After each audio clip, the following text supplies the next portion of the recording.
সুদ্দি ও মুর্রা প্রমুখ হজরত আবদুল্লাহ ইবনে আব্বাস ও আবদুল্লাহ ইবনু মাসুদ রাদিয়াল্লাহু আনহু এবং বহু সংখ্যক সাহাবী থেকে বর্ণনা করেন যে ফেরাউন একদা স্বপ্ন দেখেন যে বাইতুল মুকাদ্দাসের দিক হতে একটি আগুন এসে মিশরের ঘরবাড়ি এবং মূল অধিবাসী কিবতীদের জ্বালিয়ে দিচ্ছে, অথচ অভিবাসী বনি ইসরাইলের কিছুই হচ্ছে না। ভীতচকিত অবস্থায় তিনি ঘুম থেকে জেগে উঠলেন। অতঃপর দেশের বড় বড় জ্যোতিষী ও জাদুকরদের সমবেত করলেন এবং তাদের সম্মুখে স্বপ্নের বৃত্তান্ত বর্ণনা দিলেন ও এর ব্যাখ্যা জানতে চাইলেন। জ্যোতিষীগণ বললেন যে অতি সত্বর বনি ইসরায়েলের মধ্যে একটি পুত্র সন্তান জন্মগ্রহণ করবে, যার হাতে মিশরীয়দের ধ্বংস নেমে আসবে।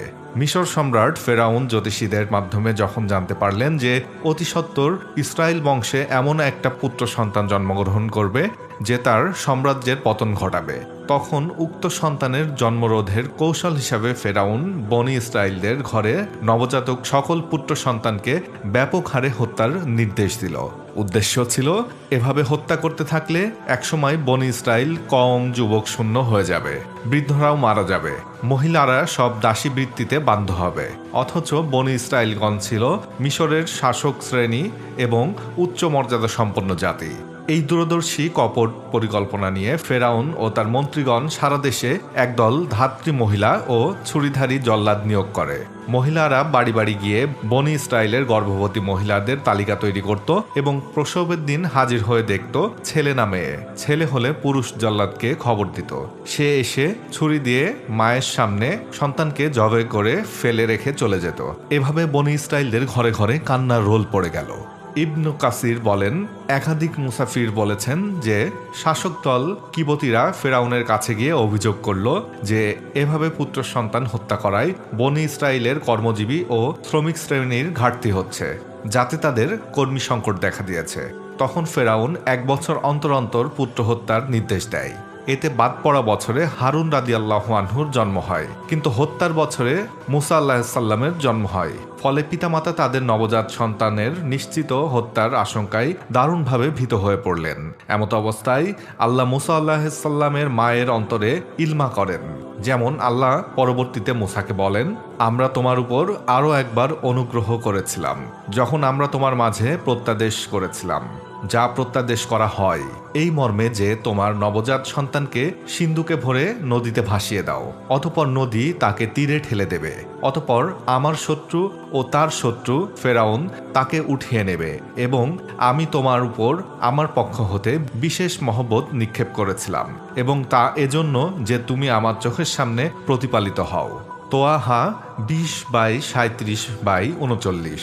বিষয়টি আল্লাহ অন্যত্র বলেছেন এভাবে, আমরা মুসার মায়ের কাছে প্রত্যাদেশ করলাম এই মর্মে যে তুমি ছেলেকে দুধ পান করাও, অতঃপর তার জীবনের ব্যাপারে যখন শঙ্কিত হবে তখন তাকে নদীতে নিক্ষেপ করবে। তুমি ভীত হও না ও দুশ্চিন্তাগ্রস্ত হও না, আমরা ওকে তোমার কাছেই ফিরিয়ে দেব এবং ওকে নবীদের অন্তর্ভুক্ত করব। কাসাস 28/7। মূলত শেষের দুটি ওয়াদাই তার মাকে নিশ্চিত ও উদ্বুদ্ধ করে। যেমন আল্লাহ বলেন, মুসা জননীর অন্তর কেবলই মুসার চিন্তায় বিভোর হয়ে পড়ল। যদি আমরা তার অন্তরে সুদৃঢ় করে না দিতাম তাহলে সে মুসার জন্য বিষয়টি প্রকাশ করেই ফেলত। আমরা তার অন্তরকে দৃঢ় করেছিলাম এ কারণ যে সে যেন আল্লাহর উপরে প্রত্যয়শীলদের অন্তর্ভুক্ত থাকে। কাসাস 28/10। ফেরাউনের সৈন্যদের হাতে নিহত হওয়ার নিশ্চিত সম্ভাবনা দেখা দিলে আল্লাহর প্রত্যাদেশ ইলমা অনুযায়ী পিতামাতা তাদের প্রাণাধিক প্রিয় সন্তানকে সিন্ধুকে ভরে বাড়ির পাশের নীল নদীতে ভাসিয়ে দিলেন। অতঃপর স্রোতের সাথে সিন্দুকটি এগিয়ে চলল। ওদিকে মুসার বড় বোন তার মায়ের হুকুমে সিন্দুকটিকে অনুসরণ করে নদীর কিনারা দিয়ে চলতে লাগলো। একসময় তা ফেরাউনের প্রাসাদের ঘাটে এসে ভিড়ল। ফেরাউনের পুণ্যবতী স্ত্রী আসিয়া বিনতে মুজাহিম ফুটফুটে সুন্দর বাচ্চাটিকে দেখে অভিভূত হয়ে পড়লেন। ফেরাউন তাকে বনি ইসরায়েলদের সন্তান ভেবে হত্যা করতে চাইল, কিন্তু সন্তানহীনা স্ত্রীর অগত্য স্নেহের কারণে তা সম্ভব হয়নি। অবশেষে ফেরাউন নিজে তার প্রতি আকৃষ্ট হয়ে পড়েন, কারণ আল্লাহ মুসার চেহারার মধ্যে বিশেষ একটা মায়াময় কমনীয়তা দান করেছিলেন। তোয়াহা 20/39। যাকে দেখলেই মায়া পড়ে যেত। ফেরাউনের হৃদয়ের পাষাণ গলতে সেটুকুই যথেষ্ট ছিল। বস্তুত এটা ছিল আল্লাহর মহাপরিকল্পনারই অংশবিশেষ।